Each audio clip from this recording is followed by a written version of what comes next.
खंडाळीमध्ये तुम्ही पहिल्यांदाच येत आहे, निश्चित खरं आहे. पण खंडाळीचं माझं नातं दादा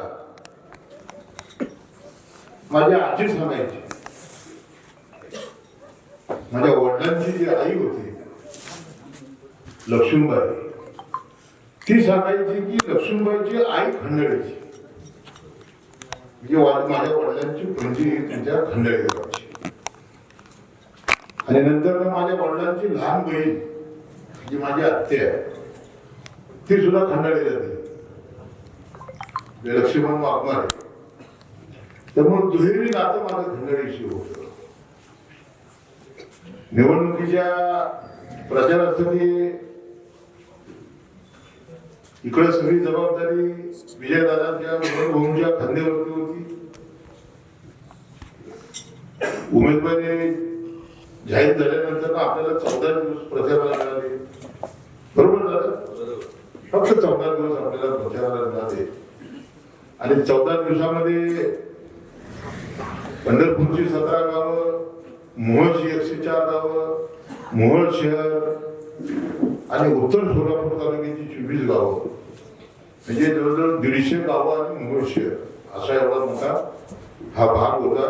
त्याच्यामुळं मला खंडाळीला यायला जमलं नाही, त्याबद्दल मी आपली माफी मागतो. परंतु प्रचंड मोठ्या प्रमाणामध्ये माझ्यावरती खंडाळीकरांनी प्रेम केलं. आज या दादा ठरवलं होतं की खंडाळीला जायचं, मग काहीतरी दिल्यावर जायचं. तुम्ही एवढं मोठं मताधिक्य मला दिलं आणि आमदार खाली हात हलवत आला असं व्हायला नको. म्हणून एक मागणी दादाने माझ्याकडे केली होती की खंडाळी ते शेटपळ हा रस्ता खूप खराब आहे, आमदार साहेब ह्या रस्त्याला पैसे द्या. तर त्या त्या रस्त्यासाठी मी 30 लाख रुपयाचा निधी मंजूर केला. त्याचं टेंडर झालं, आज त्याचा नारळ पडला. आता ते काम आपलं चालू होईल. सरपंच बाबा म्हणल्याप्रमाणे दलित वस्तीतल्या आपल्या समाज मंदिराच्या वॉल कंपाऊंड आणि बाकीच्या कामासाठी आपण 10 लाख रुपयाचा निधी मंजूर केला. त्याचाही नारळ आपण आता फोडला. आणि या दोन्ही भूमिपूजनाच्या कार्यक्रमासाठी माझे मोठे बंधू विजयराजी डोंगरे,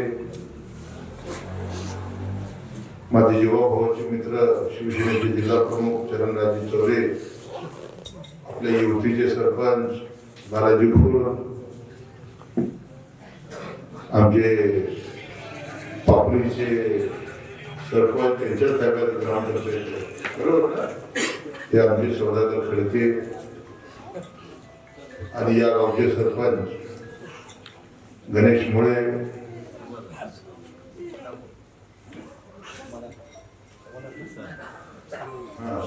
समाधान, आमचे सगळ्यात जे मार्गदर्शन केलं लाख मोलाचं ते आमचे बाबा आणि तात्या अरुण भाऊ, तात्या आणि खंडाळी गावातून आलेले सर्व आपले ग्रामस्थ बंधू आणि भगिनी. सरपंचाचंही मनोगत झालं. सरपंचांनी काही मागणी केली. मी सरपंच मुळे साहेब तुम्हाला एवढंच सांगतो, एखाद्या दिवशी तुम्ही माझ्याकडे या. मी दादाच्या साक्षीने सांगतो, इथं बालाजी खोलत आहे, मला बसू देत नाही. सौदागर खडके ते बसू देत नाही. दादा तुम्ही बाहेर दादा गेला हा नाही, ते तर काय गाडीवर येत ते कोणाला बसूही देत नाही, लोकही देत नाही. हा तर ते मुळे मी सरपंचाला एवढं सांगतो की आपण एक कामाची यादी करा. मी दादाच्या साक्षीने सांगतो,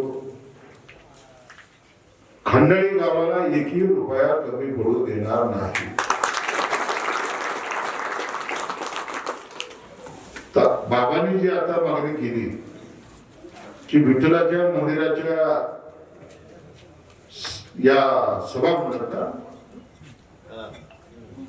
मंडपासाठी सुशीलकुमार शिंदे साहेबांनी निधी दिला होता, परंतु तो निधी वर्ग झाला, ग्रामपंचायत वर्ग झाला, लॅप झाला. म्हणजे गटाकराच्या राजकारणानं गावाचा सत्यानाश झाला. मलाही नाही, तुलाही नाही, घाल कुत्र्याला.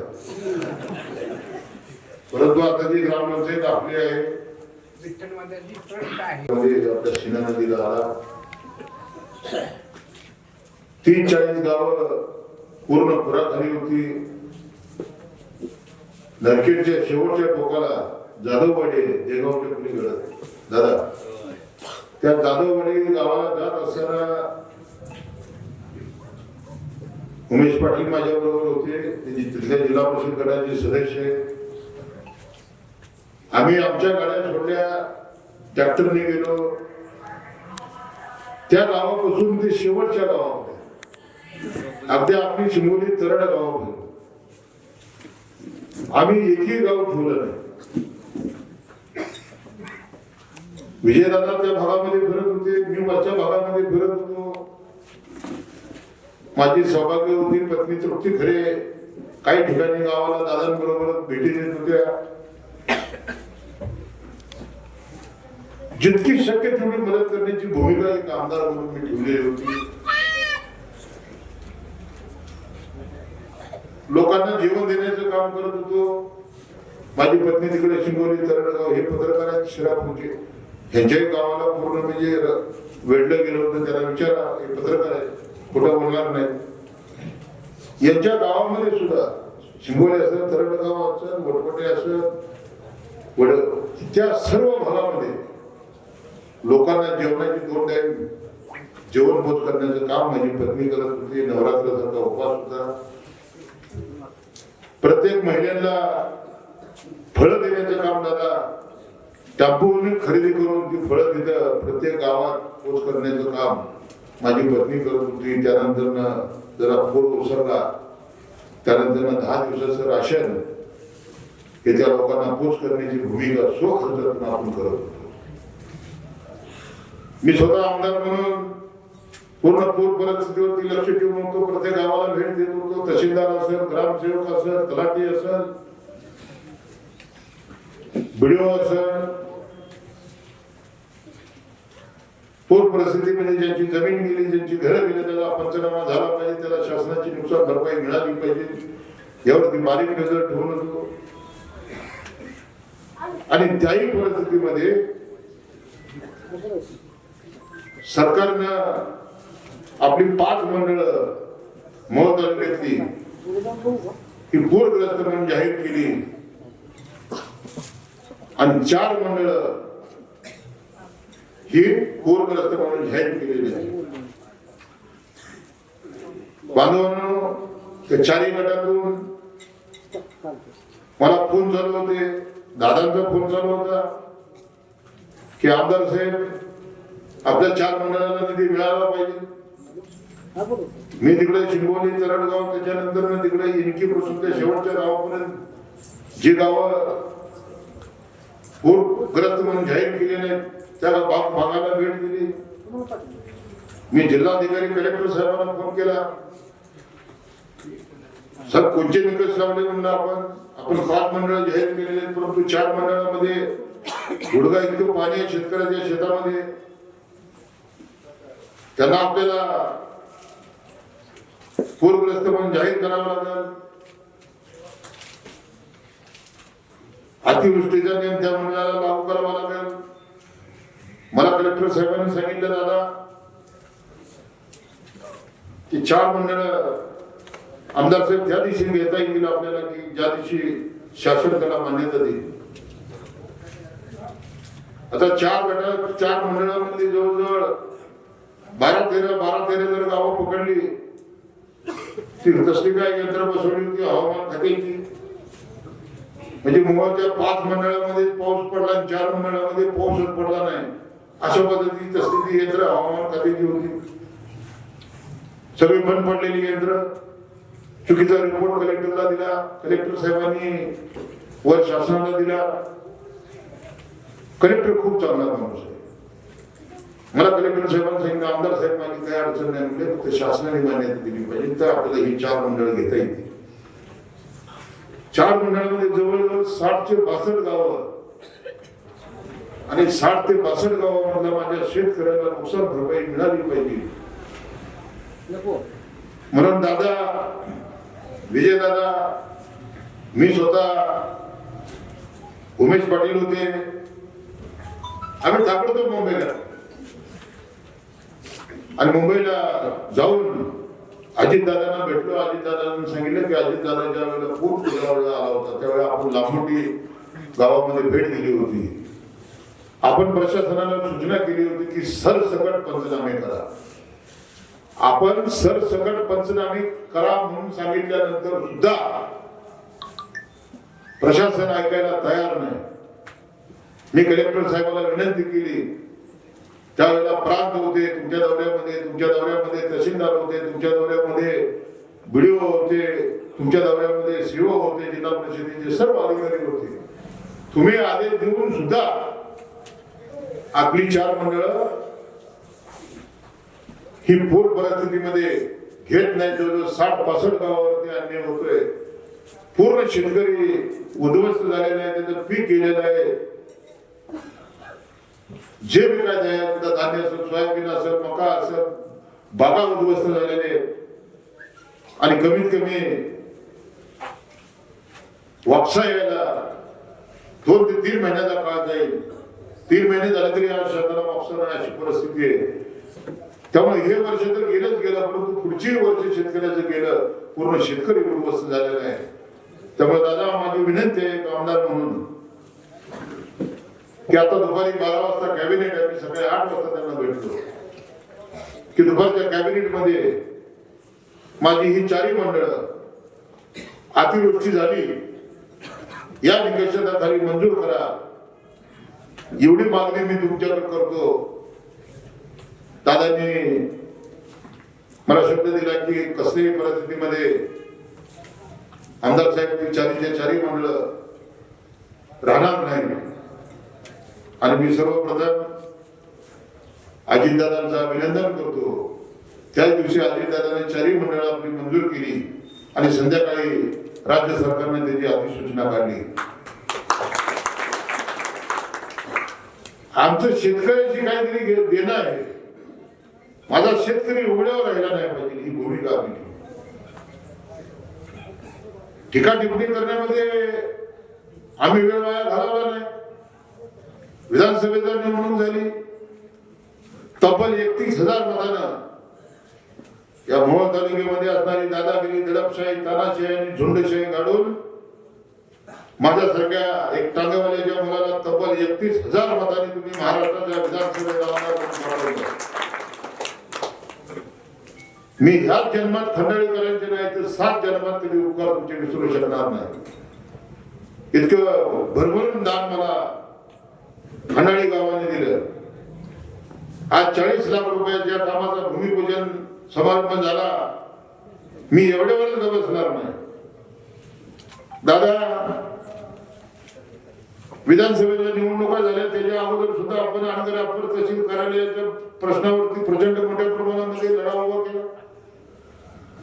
ज्यावेळी तुमच्या हातामध्ये सत्ता होती, 30 वर्ष आमदारकी तुमच्याकडे होती, तुम्ही काय केलं? या तालुक्याचा खरा सत्यानाश तुम्ही केला असेल तर आंबेडकरांनी केला. 30 वर्ष तालुका विकासापासून वंचित होता. आज काय गप्पा मारतोय? माझे आमदार 3,500 कोटी आणले. कुठं आणले 3,500 कोटी? मी आमदार म्हणून वर्ष झालं ग्रामीण भागामध्ये फिरतोय. प्रचंड अशा मोठ्या प्रमाणामध्ये रस्त्याचा सगळे रस्ते उकललेले रस्ते, तर मग पैसे गेले कुठं? तुमच्याकडे सत्ता होती, तुमच्याकडे आमदार होता, तुम्ही माणसाला गुलाम करण्याचं काम केलं.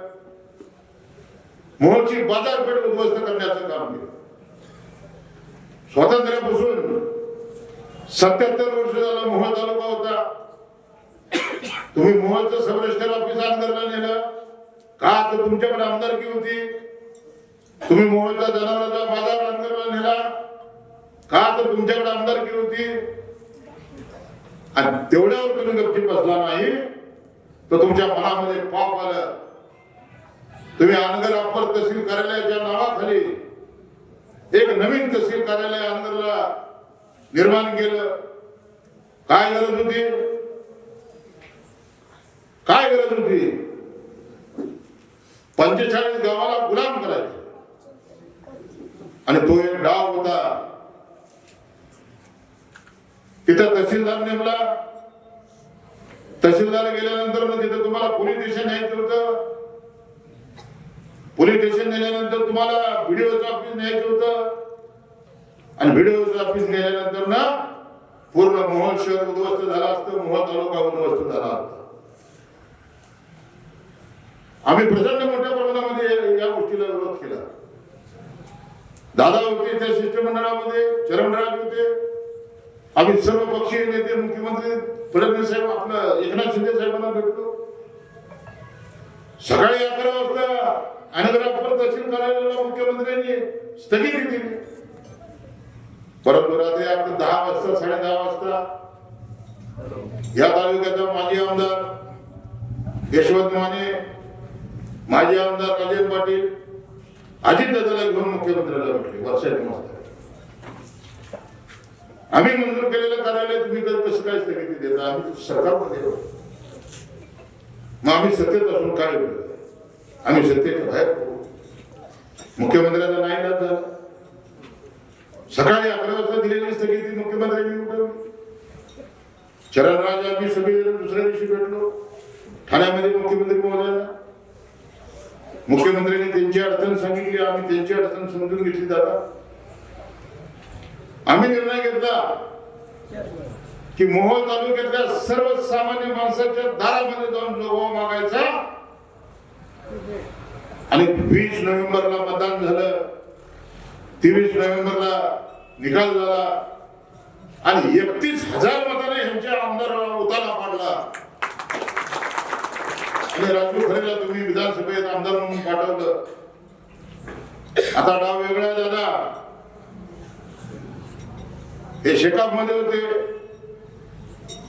यांनी शेकाप सोडल्यानंतर काँग्रेसमध्ये गेले. काँग्रेसमध्ये काही दिवस राहिले. काँग्रेस सोडल्यानंतर एकसंघ राष्ट्रवादीत गेले. तेव्हा पवार साहेब आणि अजितदादा एकत्र होते. मग त्याच्यानंतर तुम्ही कारखाना मिळवला. तुम्ही नक्षत्रासारखा दारूचा कारखाना मिळवला. तुम्ही शाळा मिळवली, कॉलेज मिळवले. तुम्ही सोलापूरला 100 कोटी रुपयाचं 5 स्टार हॉटेल मिळवलं. तुम्ही अनगरमध्ये 100 कोटीचा बंगला बांधला. ज्या मोहोळ तालुक्याने तुम्हाला भरभरून दिलं, ज्या पवार घराण्याने तुम्हाला भरभरून दिलं. काल आपण बघितलं अनगर नगरपंचायतीची निवडणूक झाली. ज्या वेळेला अनगर नगरपंचायतीची निवडणूक झाली त्यावेळेला अजितदादाला एकेरी भाषा वापरली गेली. हे अजित सगळ्याचा नाद कर पण अनगरकरांचा नाद करू नको. अरे बाबा तुझ्या आज्याला इच्छा, बापाला इच्छा, जे काय वैभव तुम्हाला दिलं ते 50 वर्षात पवार साहेबांनी दिलं. ज्या पवार साहेबांनी तुम्हाला वैभव दिलं, तुम्हाला आमदारक्या दिल्या, तुम्हाला कारखाना दिला, तुम्हाला दारूचा कारखाना दिला, तुम्हाला शाळा दिला, तुम्हाला कॉलेज दिलं, या तालुक्याची 30 वर्ष आमदारकी तुमच्या घरात दिली. त्यांचे पाय घेऊन तुम्ही पाणी प्यायला पाहिजे तर त्यांना एकेरी भाषा वापरली गेली. आता अजितदादाने सोडून गेले. हा आता म्हणजे तुम्ही शेकाप झालं, काँग्रेस झालं, राष्ट्रवादी झालं, आता भाजपमध्ये गेले. दादा भाजपमध्ये कशासाठी गेले थोडं माहिती आहे? खंड आहे त्यांना. सोलापूर जिल्हा मध्यवर्ती बँकेचं एक शिष्टमंडळ अजितदादांना भेटलं सह्याद्री अतिथीगृहात. त्यात पंढरपूरचे परिचारक होते, उत्तरचे दिलीप माने होते, हसापुरे होते, हे होते, अजय पाटील होते. आणि विषय काय निघाला की जिल्हा मध्यवर्ती बँक पूर्ण हे लुटून खाल्ले. कोण चेअरमन होता? मी चेअरमन होतो का? विजयदादा चेअरमन होते का?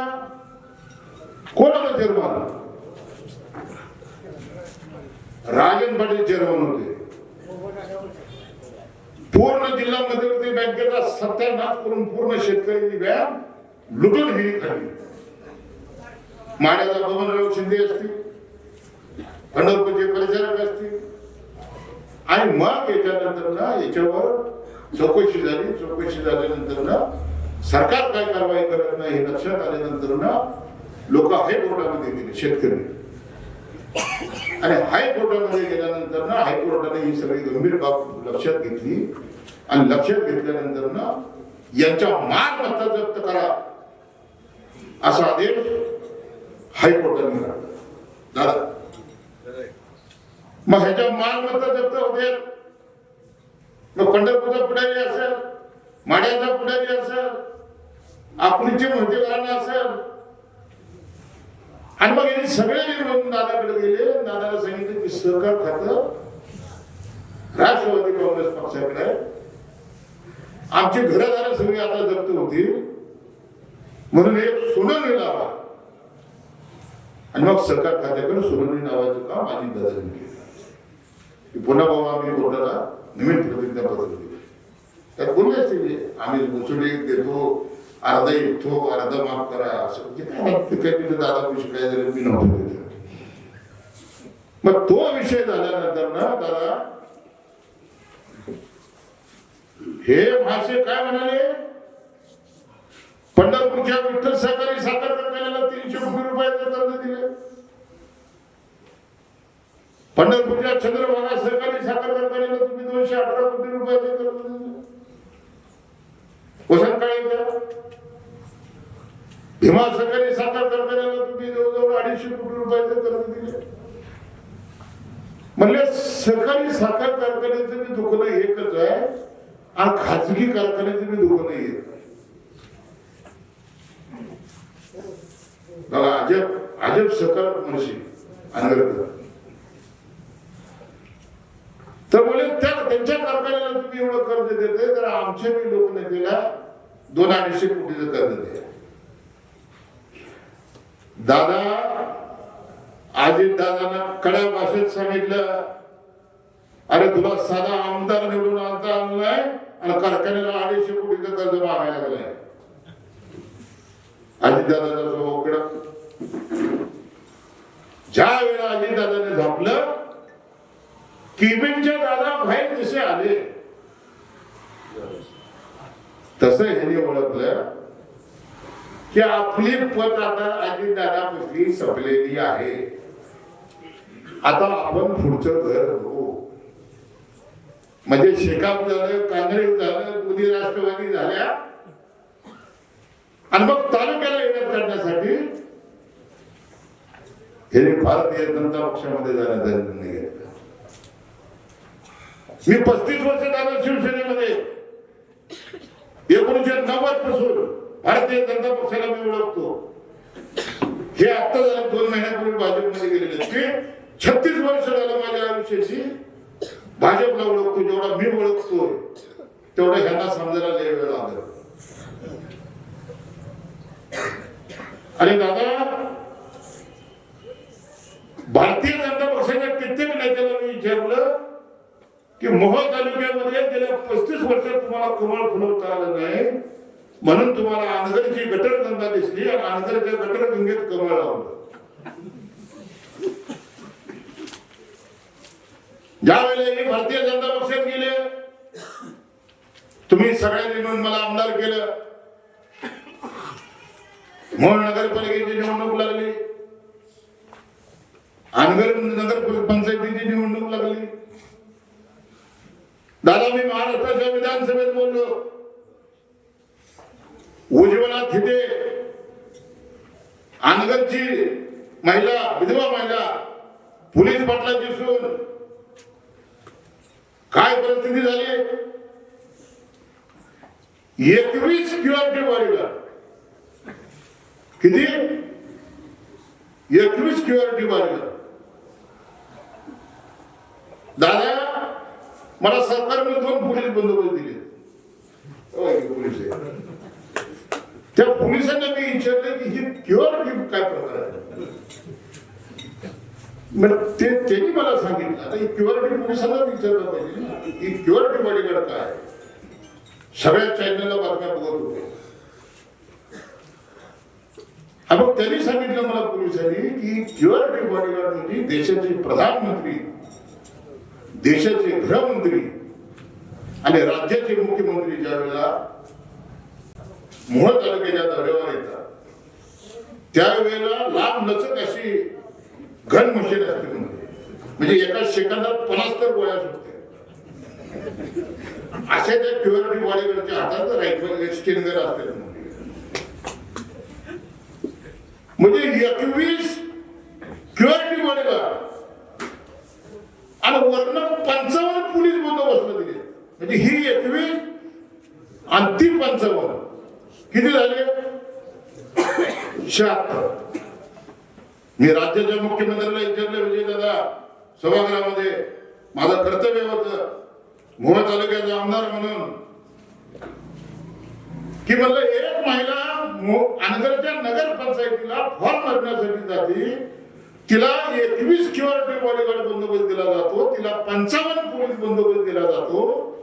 मग अनगर हे माझ्या मोहोळ तालुक्यात आहे तर जम्मू काश्मीरमध्ये? माझ्या मनात प्रश्न पडलाय. म्हणून महाराष्ट्राच्या मुख्यमंत्र्याला विचार, काय अवस्था झाली असती? अनगर अप्पर करायला जर मोहळा झाला असता तर खंडाळेकरांनो काय अवस्था तुमची झाली असती? पापरीकर काय अवस्था तुमची झाली असती? पुढे बालाजी काय युतीची अवस्था झाली असती? आता ही बालाजी युती जर त्याच्या बाजूला रोपळा गाव आहे, त्या रोपळे गावचं मी आहे. माझी तर अशी अडचण आहे की मी रोपड्याला जाईन, माझी आई तर शेटकोची दादाच्या गावची. काय अवस्था आपली झाली असते? आणि म्हणून खंडाळेकरांना मी सांगतो, कसल्याही परिस्थितीमध्ये मी आमदार म्हणून पहिलं काम केलं, सगळ्यांना एकत्र येण्याचं काम करत होतो मोहोळ नगरपालिकेत. काय आमचे विधानसभेला असणारे सहकारी बरोबर आले नाही. मी शेवटपर्यंत आमदार म्हणून प्रयत्न करत होतो. अरे बाबा, आपण विधानसभेला 31,000 पाडलाय, नगरपालिकेला याला आपण पाडू. काही सहकारी आमचे आले नाही, बळी पडले. तरी सुद्धा मी खंडाळेकरांना सांगतो, कसल्याही परिस्थितीमध्ये मोहोळ ह्यांच्या ताब्यात द्यायचं नाही. हा खुणगाट मी बांधली, काय जन्मलं खुणगाट बांधली. आमदार म्हणून माझं कर्तव्य होतं की मोहोळ शहर कुठल्याही परिस्थितीत तुमच्या ताब्यात येणार नाही. आणि मोहोळ नगरपालिकेच्या निवडणुकीत भारतीय जनता पक्षाचा ह्याचा नगराध्यक्ष पराभूत करून आपला नगराध्यक्ष निवडून आणला, लक्षात ठेवा. हा दुसरा फटका त्यांना दिला. आपण विधानसभेला ह्याला हरवलं, मोहोळ नगरपालिकेला ह्याला हरवलं. आता जिल्हा परिषद आणि पंचायत समितीच्या निवडणुका लक्षात ठेवा. मनोहर 50 वर्षाचा कालखंड या मोहोळ तालुक्यासाठी खर्ची घातला. त्यांच्यावर सुद्धा त्यांनी हल्ला करण्याचं काम केलं. राजकारणामध्ये आपल्या विरोधात गेल्यानंतर माणसं संपवायचं काम केलं. भाऊ यांना वैद्यवरून भाजपामध्ये गेले. भाऊचा वाद काय होता? ते शरद पवारांना एवढंच म्हणाले की सहकारी साखर कारखाना लोकांचा असताना तुम्ही खाजगी त्याच्या नावावर कसा काय केला?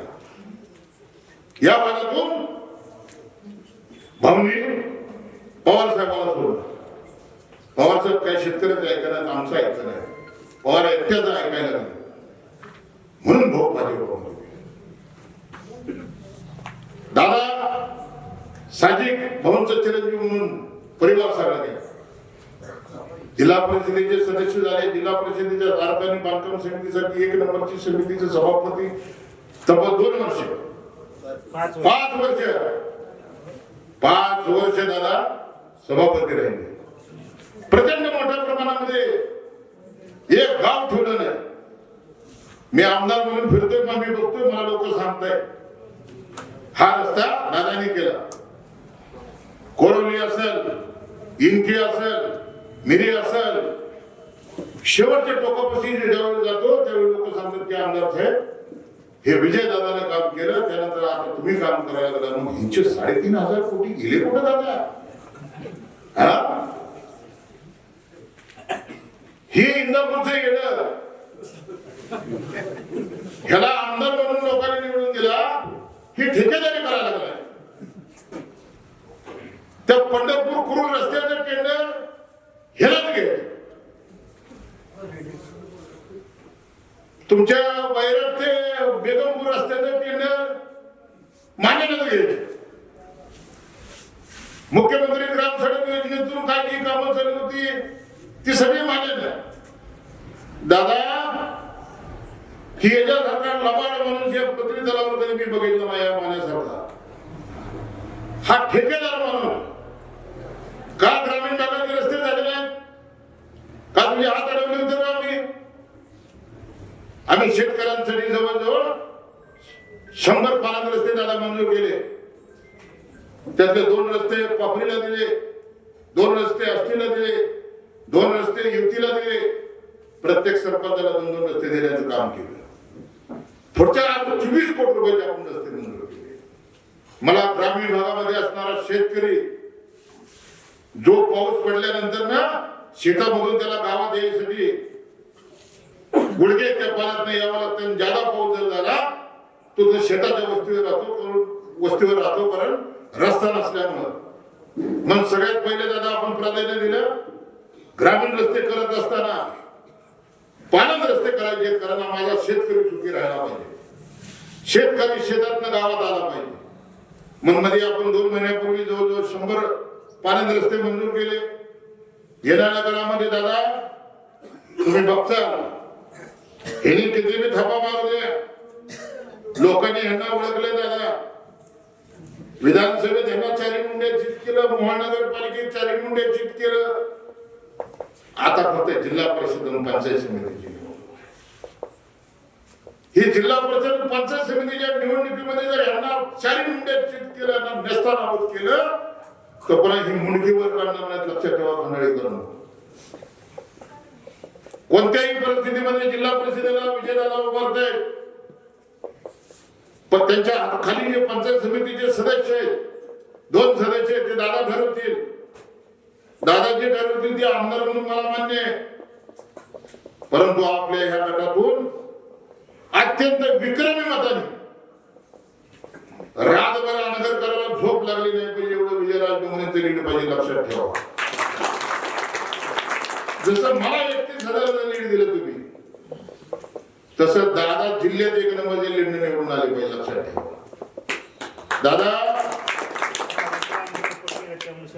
तुम्हाला आष्टी बरोबर त्या तालुक्यात फिरायचं. लक्षात ठेवा. मनोहर भाऊला बनणारा सगळ्यात मोठा वर्ग आहे या तालुक्यात. मनोहर भाऊने या विषयामध्ये माणसं कमवली. आज बी ह्या वयात मनोहर भाऊ पायाला घरी लावून ठेवते. तुम्हीही काम केलं. चरणराज बरोबर आहे, मी बरोबर आहे. लक्षात ठेवा. मी गाडीमध्ये तुम्हाला तेच बोलतो की दादा माझी काहीच अडचण नाही. फक्त पिनोर गटातून चरणराजातून उमेदवारी आपल्याला द्यावी लागेल. आणि नुकती देऊन नाही चालणार, आपल्याला चरणराज निवडून आणायचे. आता ह्याला घेरागिरी करायला सगळ्यात जास्त कोण घावलं झाला तर पिनोर मधून चरणराज. अत्यंत गलीच्या खालच्याच टीका त्या पाटकुल मध्ये केली. म्हणजे तुम्हाला सांगतो खंडाळीकरांना माझी विनंती आहे. निवडणुका येतील, निवडणुका जातील. आपण आमदार म्हणून ह्यांचा आमदार पाडला, ह्यांची पद संपली. आपण मोहोळ नगरपालिका जिंकली, यांची पद संपली. आपण जिल्हा परिषद पंचायत समिती 6च्या 6 गटातून एकदा यांना नेस्तनाबूत केला की आज दादा तुम्हाला सांगतो, हे भारतीय जनता पक्षाला सोडतील आणि अमेरिकेच्या राष्ट्राध्यक्ष ट्रम्पला भेटतील आणि ट्रम्पला म्हणतील की आता आम्ही तुमच्या पक्षाने येतो. पण शिवसेने तर मी आहे चलत नाही, इकडे काय जागेवाला दिवशी चालत नाही. हा, गेट बंद आहे. मग कुठला पक्ष राहिला? एकच पक्ष राहिला, तो म्हणजे अमेरिकेचे राष्ट्राध्यक्ष ट्रम्प यांचा पक्ष. आणि हे ट्रम्पच्या पक्षात जातील, लक्षात ठेवा. आणि म्हणून तुम्हाला कळकळी सरपंच कुठलीही कामं असेल त्याची यादी करा. माझ्याकडे निधीला कमतरता नाही. माझ्या बरोबर मी 35 वर्ष महाराष्ट्राचे उपमुख्यमंत्री, माजी मुख्यमंत्री एकनाथ शिंदे साहेबांबरोबर आहे. माझ्यावर शिंदे साहेबांचं प्रचंड प्रेम आहे. दादा, मला निधीला कुठलीही कमतरता नाही. आणि आता अजित दादा आपल्या बरोबर आहे. आता विजयदादांचा भाऊंचा लवकरच राष्ट्रवादी काँग्रेस पक्षात प्रवेश आहे. आणि दादांच्या प्रवेश सोहळ्याला या तालुक्याचा आमदार, या राज्याचे उपमुख्यमंत्री मायबाप सरकार त्यांच्याकडे अर्थकर्ता आहे, तिजोरी त्यांच्याकडे. मी वडाळ्याला मी काकासाहेबांच्या प्रवेशाला गेलो होतो. तसं दादा मी शेतपळला बी हेलिपॉडवर दादांच्या स्वागताला आहे. दादांबरोबर भाऊंच्या आणि विजयदादांच्या सोहळ्यात. आता तिकडं काकासाठी झाले, तिकडं भाऊ झाले. आता यांची अवस्था बेकार झाली. शिवसेना आमच्या बरोबर आहे, गाडीवाला माझ्या बरोबर आहे जिल्हा. आणि भारतीय जनता पक्षाच्या कार्यकर्त्यांची अवस्था दादाला बेकार झाली. मला दादा भेटून मला काय म्हणले माहिती आहे का, की आमदार साहेब तुम्ही 36 वर्ष शिवसेना, आमच्यावर अशी वेळ आली म्हणजे यांच्यामुळं की आम्हाला पालक उचलायला लागले. पालक ह्यांना निधी नाही, जुन्या भाषेत बोलायला, ह्यांना उमेदवारी नाही. 40 वर्ष त्यातला एक दसरथ आमच्या बरोबर आला परवा, त्याला शिंदे साहेबांनी पक्ष प्रवेश केला. दादा आता तुमच्या पक्ष प्रवेश होणार तर मला वाटतं उरली सुरली भाजप सगळी तुमच्या बरोबर दादाकडे येईल. आणि म्हणून बांधवांनो, विचार महत्वाचा आहे लक्षात. मी आपल्याला खंडाळी करायला शब्द देतो. माझ्याकडे आजारपणाला कोण आलं त्यांना मदत करतो. कोण गरीब त्याच्या मुलीचं लग्न असेल त्या लग्नाला दादा मदत करतो. कोणाचा गरीब मुलगा शिक्षणासाठी फी नाही म्हणून आला त्याला मदत करतो. तात्या माझ्याकडे कारखाना नाही, हो तात्या माझ्याकडे साखर कारखाना नाही, माझ्याकडे सूतगिरणी नाही, माझ्याकडे यांच्यासारखा नक्षत्रासारखा दारूचा कारखाना नाही, माझ्याकडे शाळा नाही, कॉलेज नाही. दादा ह्यांच्यासारखा 5 स्टार त्रिपुर सुंदरी सारखं हॉटेल माझ्याकडे नाही. 100 कोटीच्या बंगल्यात राहते असा बंगला नाही. पण तात्या माझ्याकडे दाणे, माझ्याकडे दानत आहे. माझ्या दारामध्ये आलेला कुठलाही माणूस खाली हात गेला नाही पाहिजे, तो माझ्याकडे आला. जे शक्य होईल ती मदत करण्याची भूमिका मी ठेवली. मी आमदार नव्हतो त्याच्या अगोदरपासून या सर्व गोष्टी चालू होत्या. एक सामाजिक परिवर्तनाचं चक्र हातात घेऊन आम्ही फिरत होतो. आता हे आमच्यावर आरोप काय करतात, हे आमच्यावर आरोप काय करतात दादा, की बोले आमदारकडे काहीच नव्हतं. तर आमदार मोहळा पाणी कसे पाहत होते, पैसे पूर्ण आले. ज्या वेळेला मोहळा दुष्काळ पडला 20 दिवस मोहोळ शहरामध्ये आमचे पोखरापूर जिल्हा परिषद गटातील भावी उमेदवार नितीन पैलवान यांचं आगमन झालेलं आहे, त्याला खुर्ची द्या. त्यांची कुस्ती आता आमची लवकरच आहे. त्यांनी त्यांचा पैलवान जाहीर करावा, आम्ही आमचा पैलवान जाहीर केलाय. काय देतात अरे 3 पैलवान इथेच आहे. हा आपल्या कोकरापूर गटातून जेडपीचे उमेदवार आहे, पेदर गटाचे इतर उमेदवार आहे, दादा आष्टी गटातून, बाकीचे 3 आहेत ते लवकरच तुम्हाला समजतील. 20 दिवसाला मोहोळ शहराला पाणी मिळत नव्हतं. त्यात 20 दिवसात एकदा नगरपालिका पाणी देत होती. 50,000 लोकसंख्येचं मोहोळ शहर. आमदारकी यांच्याकडे होती. 30 वर्ष आमदारकी तुमच्याकडे होती. लाज वाटत नाही यशवंत मानेला? अरे तू आमदार असताना मोहोळ शहराला 20 दिवस पाणी मिळत नव्हतं. मी 17 टँकर लावले आणि 17 टँकर लावून 20,000 लिटरचे 17 टँकर लावले. या माझ्या मोहोळच्या मायबाप जनतेला 76 दिवस पाणी पाजण्याचं काम केलं. हे कुणाचं पाप होतं? यशवंत मानेचं पाप होतं. आणि निर्लज्जपणाने सांगतोय मी लोकांना पाणी पाजलं, त्याचं भांडवल करतोस. चरणाला विचारा. आम्ही मुख्यमंत्र्याकडे गेलो, आम्ही या मोहोळ शहराला पाणी पुरवठ्याची योजना मंजूर केली. शिंदे साहेब महाराष्ट्राचे मुख्यमंत्री होते, नगरविकास खात्याचे मंत्री होते. साहेबांना सांगितलं की साहेब पाणी पुरवठ्याची योजना मोहोळ शहराला देणं अत्यंत गरजेचं आहे. दादा मग 30 वर्ष तुमच्याकडे आमदारकी होती तर कोणचं असं शहर आहे मला सांगा. यांना लाजा वाटायला पाहिजे. देशाला स्वातंत्र्य मिळून 77 वर्ष झाली. मोहोळ तालुका, मोहोळ शहर हे राष्ट्रीय महामार्ग क्रमांक 9 वर असणारं हे शहर, एक मोठी बाजारपेठ, एक तालुक्याचं ठिकाण, 50,000 लोकसंख्या असणारं शहर. 20 दिवस पाणी मिळत नाही. तुम्हाला लाजा कसा वाटला नाही? आमदारकी तुमच्याकडे होती आणि आम्ही पाणी पाजलं एक कार्यकर्ता म्हणून. तर दादा आमच्यावर टीका केली. कसा याला जोड्याला मारला पाहिजे यशवंत मानेला? हा इतका नतद्रष्ट माणूस कधी बघितला नाही. म्हणून बांधवांनो तेव्हा सगळ्याला शेवटी तिथंच जायचे. माझ्याकडे 15 एकर जमीन आहे, 2 मुली आहेत, 2 मुलीचा बाप आहे. माझ्या बायकोला मी सांगितले ज्या वेळेला आपण या जगाचा निरोप घेऊ, आईच्या रुद्रातला आपण जन्म घेतला त्यावेळेला आपण नागडा होतो, नागडा पाहायला.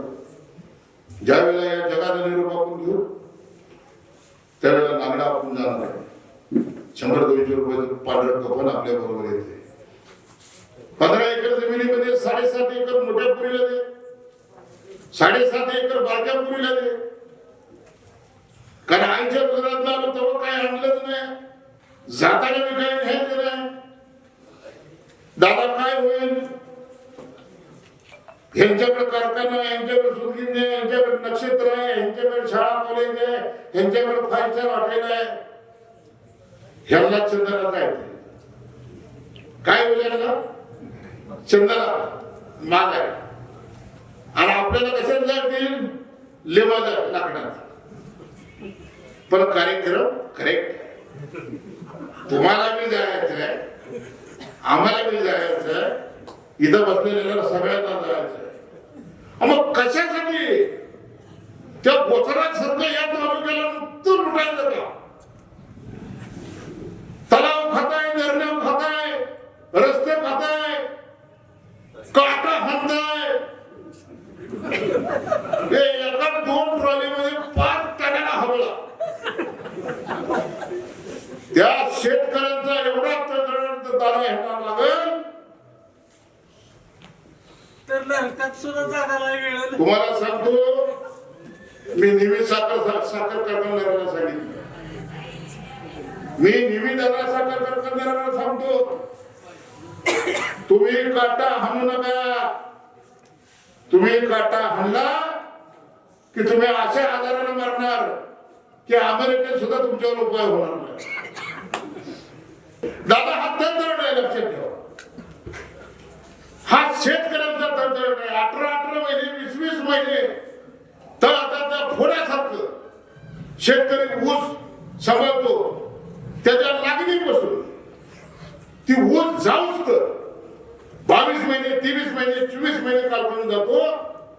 पुरं वर्ष त्याचं जातं, 1.5-2 वर्ष जाते त्याच्यामध्ये.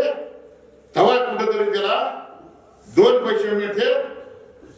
आता एक ट्रेलर जर गेली तर त्याला 2 ट्रॉल्या येतात. त्या 2 ट्रॉल्या 5 टनाला जर हापळा तुम्ही दिला तर दादा मला सांगा कमीत कमी त्या शेतकऱ्याला काय त्याची अवस्था असेल.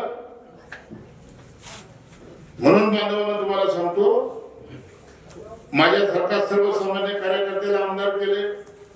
चुकून यांच्या हातात सत्ता देऊ नका. नगरपालिका आपण जिंकली, चुकून यांच्या हातात आपण सत्ता जाऊ दिली नाही. आता जिल्हा परिषद आणि पंचायत समितीची निवडणूक आहे आणि जिल्हा परिषद पंचायत समितीच्या निवडणुकीमध्ये मला खंडाळेकरांकडून अपेक्षा आहे. आणि मी ज्या वेळेला निकाल लागणार आहे दादा, मी जर पायाला बिजली लावून फिरायला लागलोय. 2 माझे आमदार फिरते. आता हे 2 माझे आमदार आहेत, मी आधी आमदार आहे. लोक माझीला विचारतात का आधीला विचारतात? कोणाला विचारतात दादा? हा, जो आमदार आहे त्याला विचारतात ना. पडेल आमदाराला कोणी विचारतंय का? आता पडेल आमदार येतील तुमच्याकडे मत मागायला. लोकांनी त्यांना नाकारलं, लोकांनी ह्यांना नाकारलं. सरकार करायला पळवायला ते आपण सगळ्यांनी मिळून लढा दिला म्हणून ते आपण राहिलं. नंतर पोलीस स्टेशन बी द्यायला असतं. नंतर हा चाललं तिथं.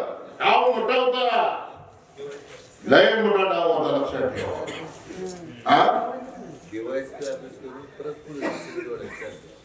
डाव यांचा मोठा होता, लक्षात ठेवा. ही वर्ण बी काळे आहेत आणि आत्मे बी काळे आहेत, लक्षात ठेवा. मी म्हणून खंडाळेकरांना विनंती करतो, बदल आपण केलाय, विधानसभेला बदल केलाय, नगरपालिकेला बदल केलाय, तसं जिल्हा परिषद आणि पंचायत समितीला कसल्या परिस्थिती हात दादा दागड. दादा तुमच्याबद्दल आम्हाला निश्चितपणाने खात्री आहे, फक्त लीड बघायचं. सोलापूर जिल्ह्यामध्ये 1 नंबरच्या लीड मधून दादा निवडून आले पाहिजे, लक्षात ठेवा. नुकते दादा घेऊन चालणार नाही. दादा आपल्याला 6च्या 6 जिल्हा परिषदेची सीट. दादा मी तुम्हाला सांगतो, मी या खंडाळेकरांसमोर सांगतो, जिल्हा परिषद आणि पंचायत समितीच्या निवडणुकीत ह्यांना 4 मुंड्या सीट केलं. दादा हे ट्रम्पच्या पक्षात जाणार म्हणजे जाणार, लक्षात ठेवा. ही काळ्या दगडावरची पांढरी रेष आहे. आपण मला इथे बोलवलं, आज आपण 40 लाखाच्या कामाचा भूमिपूजन सोहळा खंडाळी गावामध्ये पार केला. उद्या येणाऱ्या काळामध्ये मी खंडाळीकरांना शब्द देतो, माझ्या वडिलांची आजी इथली होती, माझ्या आत्या इथं आहे. तुमचं माझं नातं काय आजचं नातं नाही, एक भावनिक नातं आहे. पलीकडे माझ्या आई राहते शेटपळला, दादा शेटपळचे, म्हणजे खंडाळी काय शेटपळ काय, मी तुमचं आहे, लक्षात ठेवा. तुमच्या रक्तामासाचा माणूस आहे, लक्षात ठेवा. नक्की येतो. आता सरपंच माझ्या वजनावर पहिली टीका झाली. बोले आमदार साहेबांची तब्येत एवढी जोरात झाली की आमदार साहेबांची तब्येत एवढी जोरात झाली की मोगळा पोट निवडणूक लागला. आमदार साहेबांची तब्येत साथ देत नाही. काय म्हणले दादा? आमदार साहेबांची तब्येत साथ देत नाही. चरणराज अरे मी अशी काय म्हणाले, चरणराज काही सरपंच गोष्ट मला रात्री भेटायला आली. म्हणजे आमदार साहेब, आणि खरं तर हीच कारणीभूत आहे चरण. म्हणजे आमदार साहेब आपल्याला पोट निवडणूक लागायला असा अंधकर कारवा करायला लागले, आपलं वजन कमी केलं. मी दादा गेलो त्या रुपी हॉस्पिटलला ऍडमिट झालो. मी पॅरालिटिक सर्जरी केली, झटक्यात 36 किलो वजन कमी झालं. आता असा पळतोय दादा. आता म्हणजे आता ही टीका बंद केली त्यांनी. आता म्हणजे निधी नाही. निधी कसा परवा पुणे ते चिखली रस्त्याला 50 लाख रुपये दिले. 4 वेळेला मला पुणे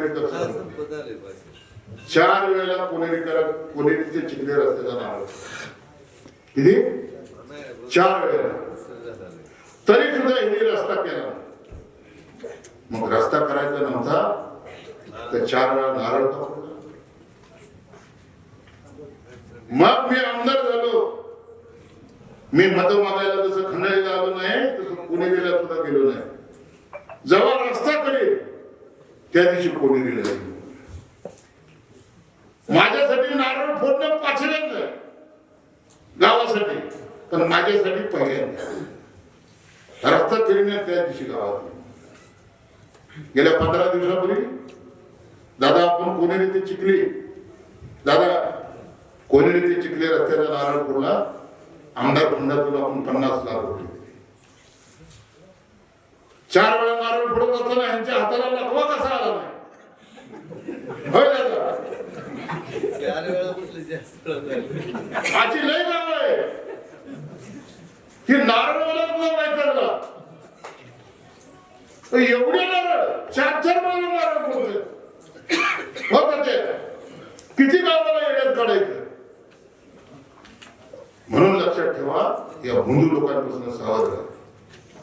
मी हात जोडून या खंडाळीकरांना विनंती करतो, कसल्याही परिस्थितीत पुन्हा आपण तशी करायला पुन्हा नगरला पोलीस स्टेशन येते, पुन्हा ही सगळे येतील तुम्हाला गुलाम करतील. लक्षात ठेवा खंडाळीकरांनो, एक लढाई आपण अनगर अपर तहसील कार्यालयाची जिंकली, दुसरी लढाई आपण आमदारकीची जिंकली, तिसरी लढाई आपण नगरपालिकेची मोहन नगरपालिकेची जिंकली. 3 लढाईत हरल्यानंतर ना आता जिल्हा परिषद पंचायत समितीच्या निवडणुकीत काही तोंड म्हणून तुमच्याकडे येतील मतं मागायला, तेव्हा फक्त फसू नका. लक्षात ठेवा. मला निश्चितपणे खात्री आहे सरपंच VC साठी लोकवर्गणी मला याही अगोदर आपण मागितली होती. आकडा सांगणार नाही, आचारसंहिता चालू आहे. म्हणजे 17 टँकरनं पाणी पडले तर म्हणते ती टँकर पुन्हा आणले. 50,000 लोक पाणी पित होते, त्यांची सोय केली. तेही येड बेअक्कल आमदार माझे आमदार आले काय ते यशवंत माने अशा खोट्या आरोप करतोय. पाण्यासारखं पुण्य नाही. पंढरपूर सारख्या वैकुंठवासी पंढरी नगरीमध्ये माझा जन्म झाला. वारकरी संप्रदायाची भूमी. आयुष्यामध्ये लोकांसाठी करणारा कार्यकर्ता म्हणून मला लोक बघितलं. मागतीला रस्ता दिला, मागतीला पाणी पाजण्याचं काम केलं. तसंच या राज्यामध्ये महानगरपालिकेच्या निवडणुका लागलेल्या आहेत, आचारसंहिता आहे. मी एवढंच बोलतो की VC साठी माझ्याकडून भरीव निधीची तरतूद करून लवकरच सरपंच आपल्याकडे सुपूर्द केली जाईल असा हा मी शब्द देतो. आज कार्यक्रम झाला म्हणजे काय मी पुन्हा खंडाळीत येणार नाही अशातला भाग नाही. पुन्हा जेव्हा खंडाळीत येईल त्यावेळी VCचं काम पूर्ण झालेलं असं निश्चितपणाने मी VC साठी मदत करेन. मदतीत कुठेही कमी पडणार नाही. तुमच्या मनात जे आहे तो आकडा तुम्हाला दिला जाईल. फक्त निवडणुकीचा काळ असल्यामुळे आकडा जाहीर करत नाही, कारण आकड्याचा खेळ मटकेवाले करते, मी करत नाही दादा. हा यांना आकड्याचा खेळ आहे चांगला माहित. यांचा आकडा दादा लागला नाही, आमदारकीला लागला नाही, नगरपालिकेला लागला नाही, अप्परच्या कार्यालयात लागला नाही, जिल्हा परिषदेमध्ये सुद्धा दादा लागला नाही.